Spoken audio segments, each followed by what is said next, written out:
Hey music fans, this is Ari Koinuma and welcome to the Power of Music show.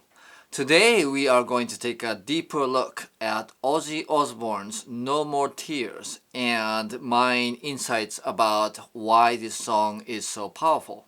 Ozzy is one of the exceptional artists who found amazing success both as a band with Black Sabbath and as a solo artist.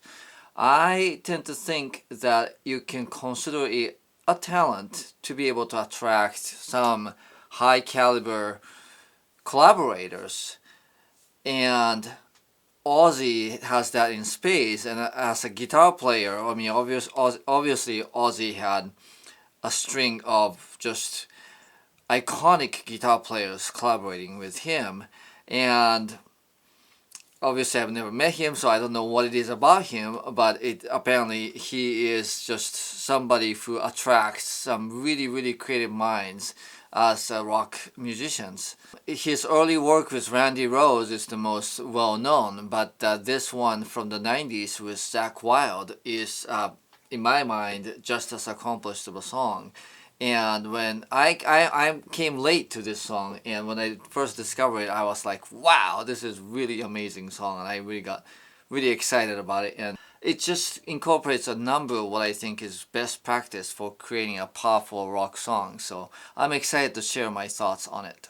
Alright, so let's check out from the beginning here.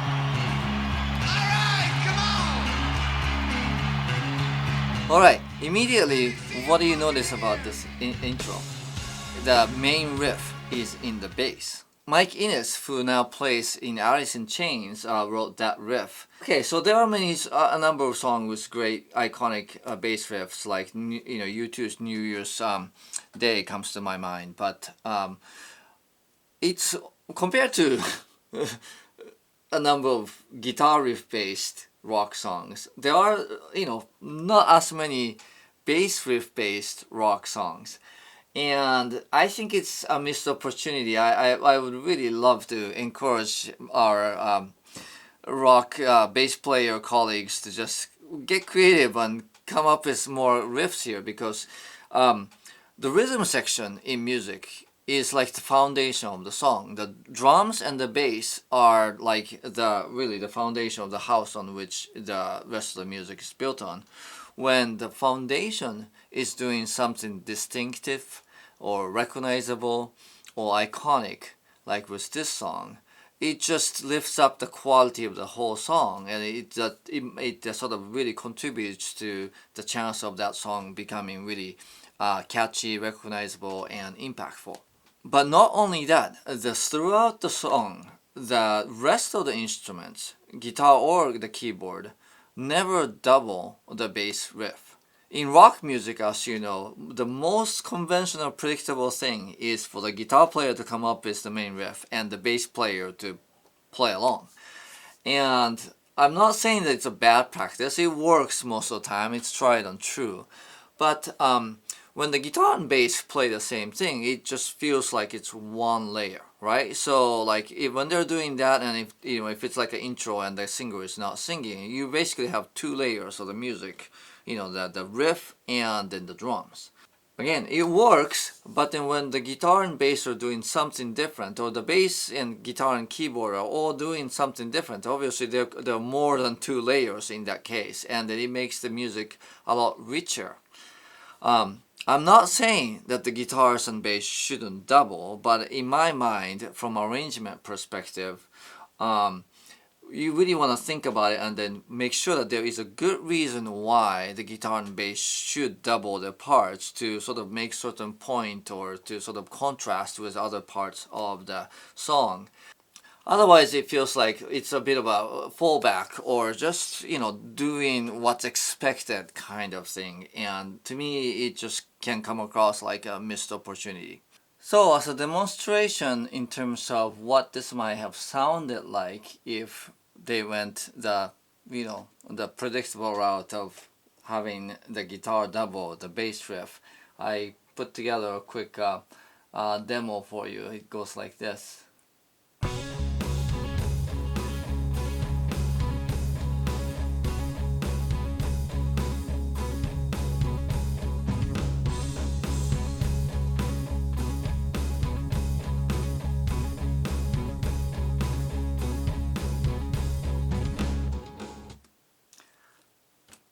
bad, right? I mean, not bad. I think I can see that working. But kudos to the band or the producer for not going that route and then opting to have different instruments at different layers, because I think that's a lot richer and more interesting to listen to. Alright, next let's look at this kind of main sort of theme and see how the instruments play different parts, since we're talking about layers.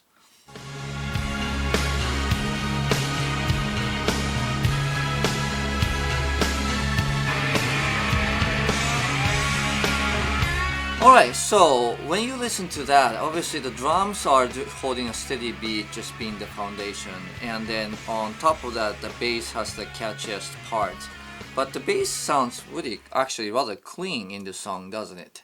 And you can hear every note so clearly, even though there are other things going on top of it. It just has a really clean and punchy sort of statement that it's making. And then contrast to that, the keyboard sounds very majestic, and then the chords and the sound that it creates kind of has a dramatic orchestral flair, right?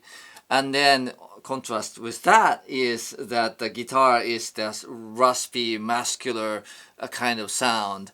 And notice the guitar and keyboard and bass all just have a totally different character, right? This clean foundation, this majestic sort of a layer, and then this punch and muscle. And in arranging and production, it's often a good idea to sort of strike the right balance between like a cohesion and contrast between the instruments. Is that like, you know, like even for really guitar heavy, like a traditional distorted, you know, hard rock, heavy metal type songs, if like for example if you put distortion on the bass, and if you put distortion on the drums, and if you put distortion on the vocals, it can get to be too much of the same thing. It can sound really one-dimensional. In this case, the instruments are creating a much richer tapestry here, because each of them, it's like a different character in a story or movie, right?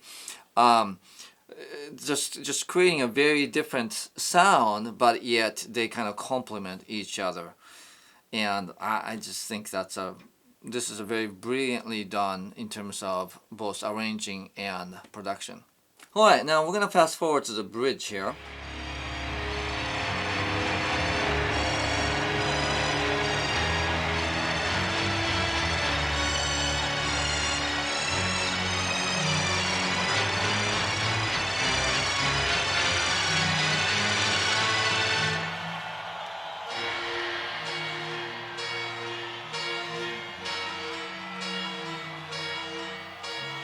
So after the verse, chorus, there is a songwriting expectation of having a bridge.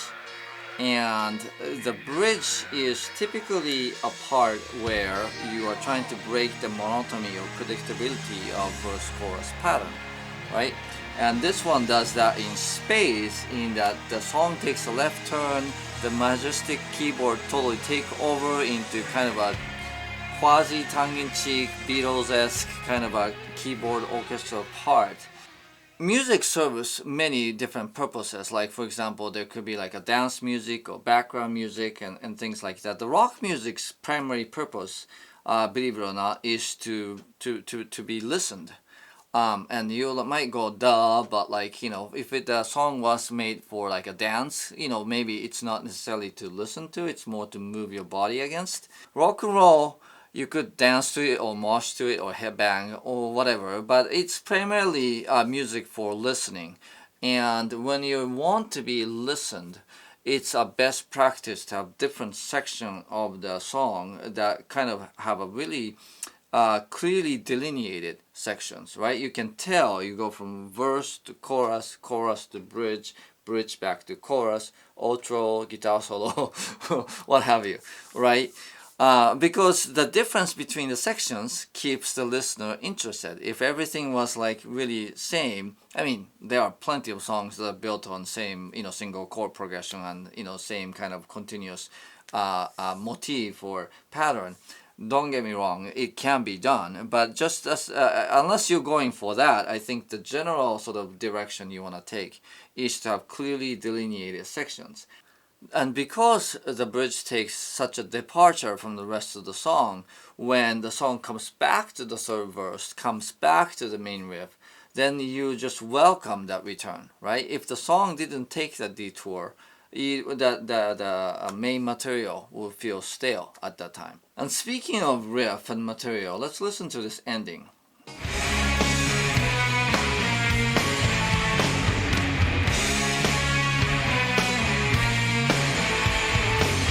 So what happens at the end is that there is the chorus riff that comes in when he's singing the refrain, and then again, one of the key things is to keep things changing and evolving a little bit, right? So that it doesn't get stale and boring. At the end, the rhythm of how that riff sort of plays out changes, kind of giving you that sense of, ooh, things are kind of falling apart, or the whole song has the kind of psychedelic vibe to it, right? And then so this ending creates another sort of layer of that sense of going, ooh, things are sort of shifty and taking a twist, and things are not as they may seem, kind of thing. So far everything I talked about are in the realm of like instrumentation, arrangement, production, things like that. And you might ask the question, okay, so what is Ozzy's contribution in this situation here, right? Aforementioned high caliber collaborators doing the heavy lifting for Ozzy here, and Ozzy comes in this song and he simply gets to be Ozzy, and in that, if you listen to his song, he has a very distinct character, and it shows up in his writing is that his melodies are often very long and flowing, and there are not like a lot of fast words to it. It's just very kind of a stately ta ta ta ta ta ta kind of rhythm, and has a long arch to it. Ozzy is somebody who just has his own character, and he also knows what kind of melody serves his voice and his persona. And whichever material that his collaborators kind of come up with, he just kind of lays his thing on top of everything, and then boom, it becomes an Ozzy vehicle. Now you could say that that's kind of like a limited range, or you could say that's kind of not very creative of Ozzy to stick to doing that, and that's not an invalid criticism, but ultimately in pop rock, popular music, one of the key things that you want to achieve as an artist is to sort of have your own distinct sound, and Ozzy definitely has that. And just like AC/DC, I mean, Ozzy just doesn't stray very far from what it is that he does really well, which is to be himself, and then has that kind of again slightly psychedelic, a screw is loose kind of feel to it, and that's very distinctively Ozzy, and it's just not something that anybody else can reproduce. Alright, so far I mostly talked about what the song does really well. If I was producing this song, there are some things that I might do differently, in that lyrically this song doesn't do a whole lot, in that titles like No More Tears, I think can evoke a lot more punch in terms of whatever the message or story behind that statement is. And Ozzy's lyrics are, at least in this song, are a little bit kind of scattered all over the place. Again, it adds to the kind of the vibe of something is slightly crazy kind of vibe, but it doesn't go far enough in that direction to really make things incohesive and really ununderstandable. I think that's an artistic statement. You can't make totally just sort of make it what's a good way to put it, crazy, um, abstract, incohesive, lyrics, and just say, it's a mind into some really scattered madman kind of thing. The lyrics doesn't quite go there, and then it obviously doesn't really have a cohesive story to tell either. So I think that's a bit of a missed opportunity even for Ozzy, in that I would have liked to see a little bit more, some kind of substance behind the words, because I'm a big believer in having a cohesion between the words and music in songs with words, in that many times in pop music the words is used kind of as just something to mouth for the singers, and maybe have like a catchy phrases like "No More Tears," but otherwise, it's just a bit of a throwaway in terms of the meaning, or the power that the words can contain with the music. And this song is another example of that. The other place where I might do a little differently is that the mix is aging fairly well, but it does have that sort of a 90s reverb sound to it, which some of the early grunge records do too.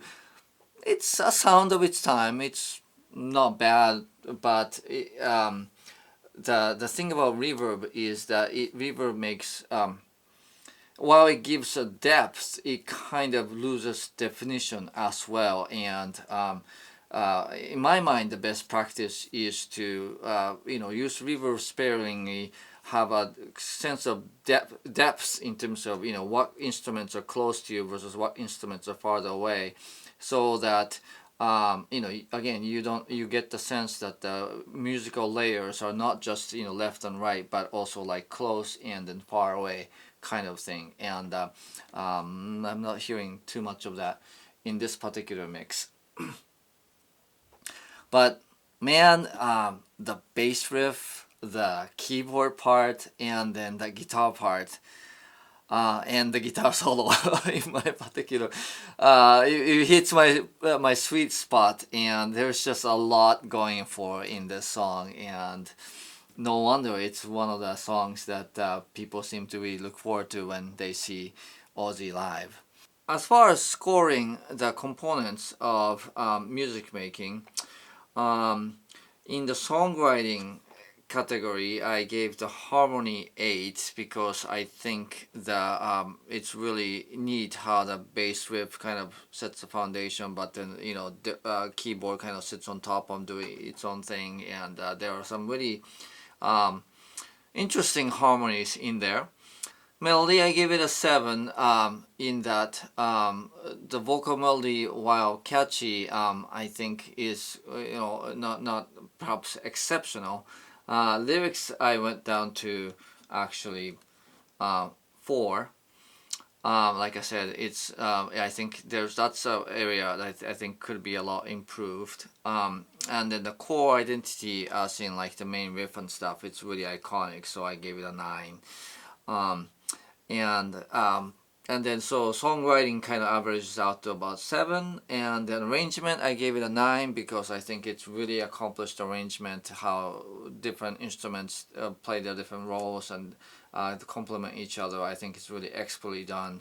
The performance is good, if not like something that really sort of hits you.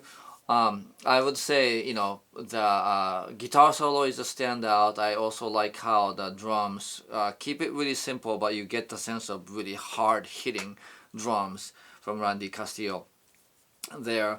And then the production is very well too, although there's nothing too revolutionary about production as well. So the overall score came to 30, and the area chart looks kind of like this. So a little bit strong on the arrangement, and the rest are being done at a very professional, competent level. Alright, that's all I have for you today. I hope you enjoyed getting some new insights out of this song, and hopefully next time you listen to this song you will think about these things and perhaps get more enjoyment out of this song. If you'd like to see more of this kind of content, if you could give me a like and subscribe, I'd very much appreciate that. Okay? Alright, thanks again for watching. I'll catch you in the next show.